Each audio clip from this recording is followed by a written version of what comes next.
Baik, marilah kita mulai pembahasan pada hari ini dengan membaca Bismillahirrahmanirrahim. Mari kita mulai masuk pada pembahasan bagaimana keseimbangan ISLM dapat terbentuk. Ya. Sebelum mulai materi kita, alangkah baiknya kita mempelajari tentang pengertian yang mendasar mengenai ISLM. Ya. Untuk yang pertama, konsep dasar.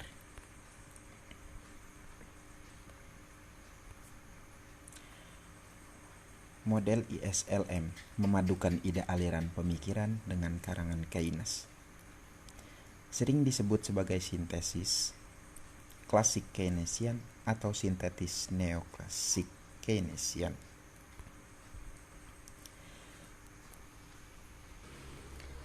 Teori yang digunakan adalah keyakinan bahwa pasar akan dapat mencapai kondisi keseimbangan, atau bisa disebut dengan market equilibrium.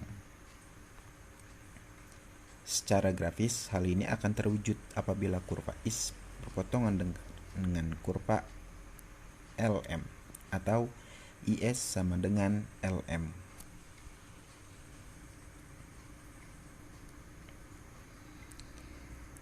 Next.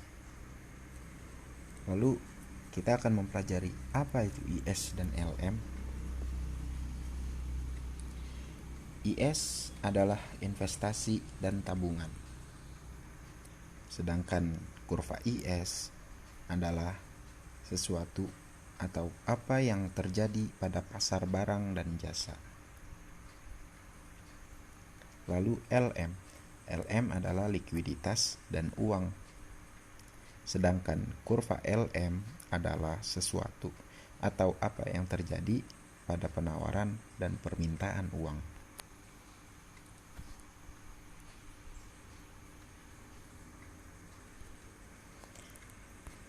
Untuk yang selanjutnya, model ISLM. Pasar akan selalu berada dalam kondisi seimbang, di mana permintaan sama dengan penawaran. Permintaan uang disimbolkan dengan huruf L, sedangkan penawaran uang disimbolkan dengan huruf M. Ini akan memudahkan kita ketika nanti akan menghitung menggunakan rumus-rumus. Selanjutnya, model ISLM merupakan model komparatif statis yang mana mengabaikan dimensi perubahan dari waktu ke waktu.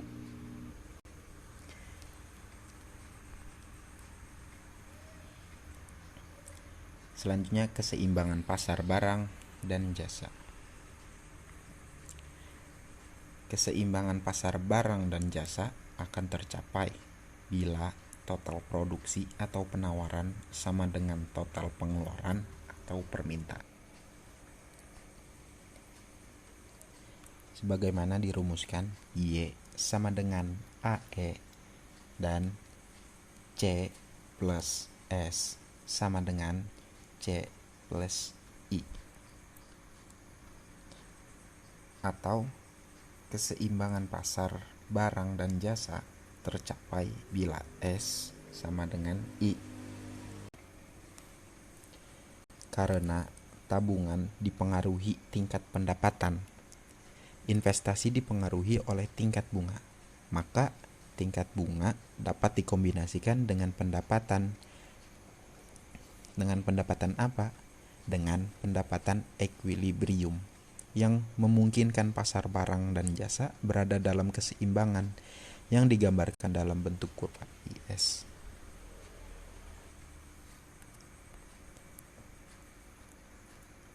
Baik, kita akan lanjut. Pasar barang dan kurva IS. Untuk yang pertama, pasar barang. Pasar barang adalah pasar yang mempertemukan penawaran dan permintaan barang dan jasa. Pasar barang sering diistilahkan dengan sektor real.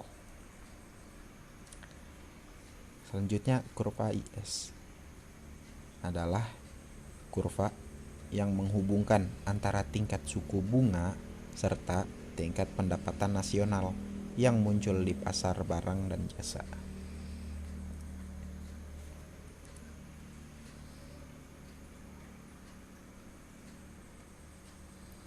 Selanjutnya, perpotongan Keynesian. Perpotongan Keynesian menunjukkan bagaimana pendapat Y ditentukan untuk tingkat tertentu.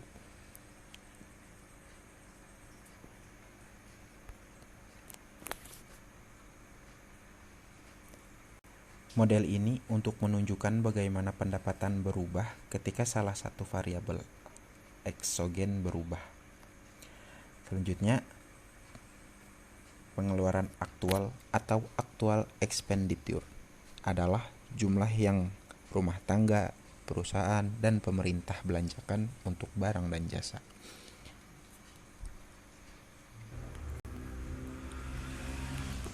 Selanjutnya, pengeluaran yang direncanakan adalah jumlah rumah tangga, perusahaan, dan pemerintah ingin belanjakan untuk barang dan jasa.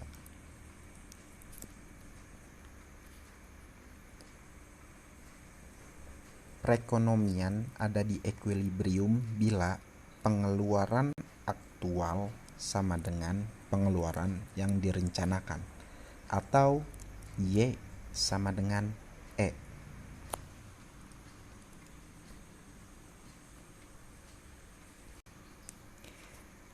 Kita dapat melihat kurva. Di sini ada titik A, yaitu equilibrium dalam perpotongan Keynesian adalah di titik A, yaitu pada saat pendapatan atau pengeluaran aktual sama dengan pengeluaran yang direncanakan.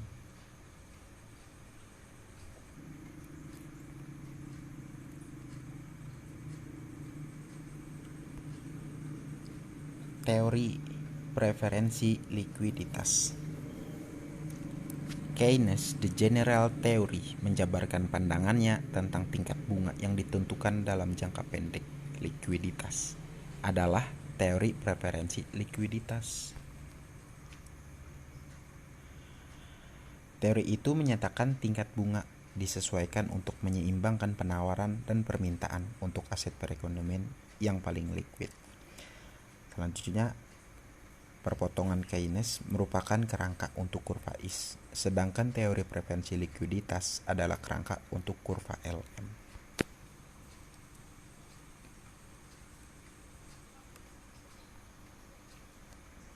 Preferensi likuiditas. Di sini kita dapat melihat kurva preferensi likuiditas, yang mana ada tingkat bunga, penawaran, permintaan, keseimbangan uang, dan tingkat bunga equilibrium. Baik, yang pertama, penawaran dan permintaan terhadap keseimbangan uang real menentukan tingkat bunga.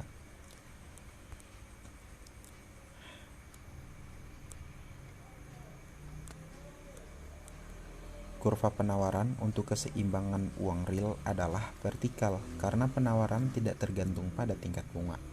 Kurva permintaan miring ke bawah karena tingkat bunga yang lebih tinggi meningkatkan biaya memegang uang dan menurunkan kuantitas yang diminta. Pada tingkat bunga equilibrium, jumlah keseimbangan uang real yang diminta sama dengan jumlah penawarannya.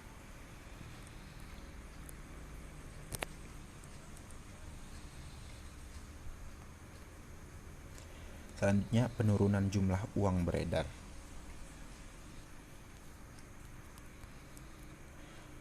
Yang pertama, jika tingkat harga tetap, penurunan jumlah uang beredar dari M1 ke M2 mengurangi penawaran keseimbangan uang real.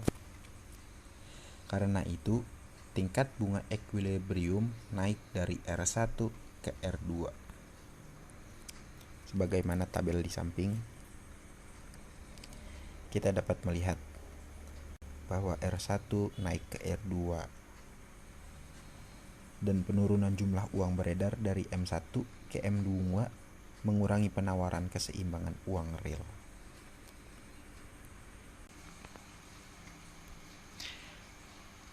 Keseimbangan pasar barang dan jasa.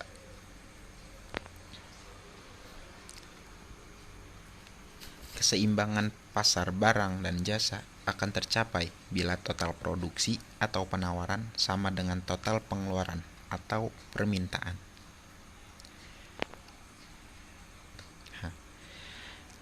Kita juga dapat mengetahui rumusnya, yaitu Y sama dengan AE. C plus S sama dengan C plus I. Atau keseimbangan pasar barang atau jasa tercapai bila S sama dengan I. Karena tabungan dipengaruhi tingkat pendapatan, investasi dipengaruhi oleh tingkat bunga, maka tingkat bunga atau dapat disimbolkan dengan huruf R dapat dikombinasikan dengan pendapatan ekuilibrium yang memungkinkan pasar barang jasa berada dalam keseimbangan yang digambarkan dalam bentuk kurva IS.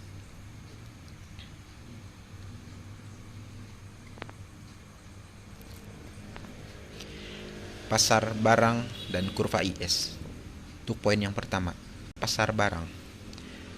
Pasar barang adalah pasar yang mempertemukan penawaran dan permintaan barang dan jasa. Pasar barang sering diistilahkan dengan sektor real.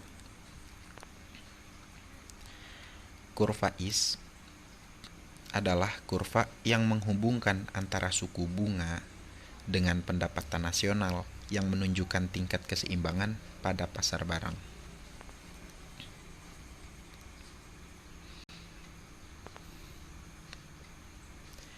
Selanjutnya, perpotongan Keynesian.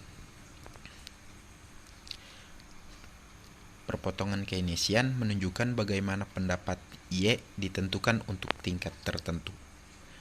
Pengeluaran aktual adalah jumlah rumah tangga, perusahaan, dan pemerintah belanjakan untuk barang dan jasa. Pengeluaran yang direncanakan adalah jumlah rumah tangga, perusahaan, dan pemerintah ingin belanjakan untuk barang dan jasa. Perekonomian ada di ekuilibrium apabila pengeluaran aktual sama dengan pengeluaran yang direncanakan.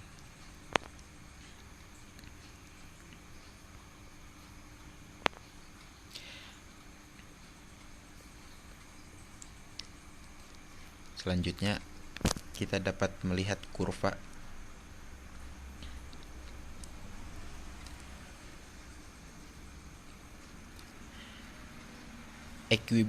ekuilibrium dalam perpotongan Keynesian adalah di titik A. Jadi kita fokus di titik A, yaitu pada saat pendapatan atau pengeluaran aktual sama dengan pengeluaran yang direncanakan.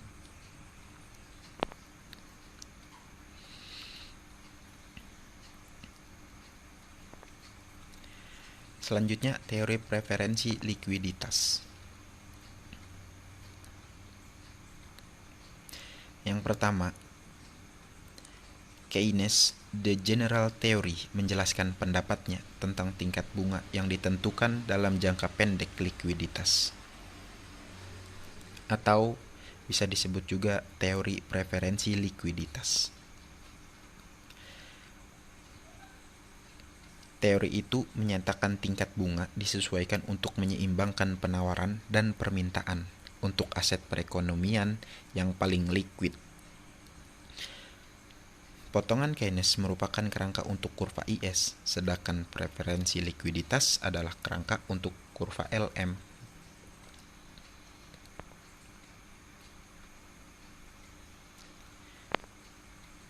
Preferensi likuiditas.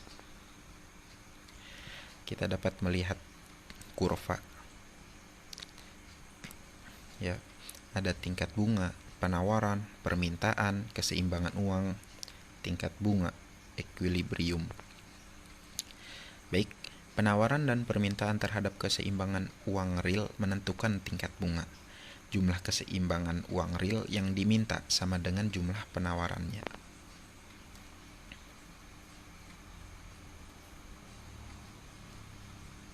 Kurva penawaran untuk keseimbangan uang real adalah vertikal karena penawaran tidak tergantung pada tingkat bunga.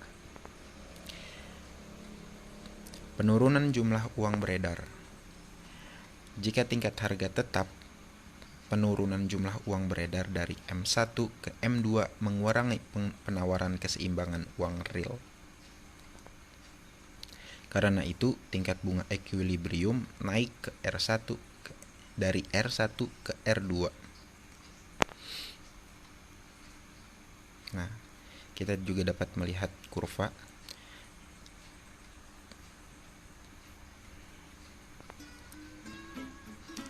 Ya.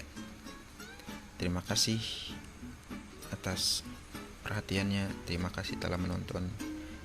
Kurang lebihnya mohon maaf. Wabillahi taufiq wal hidayah.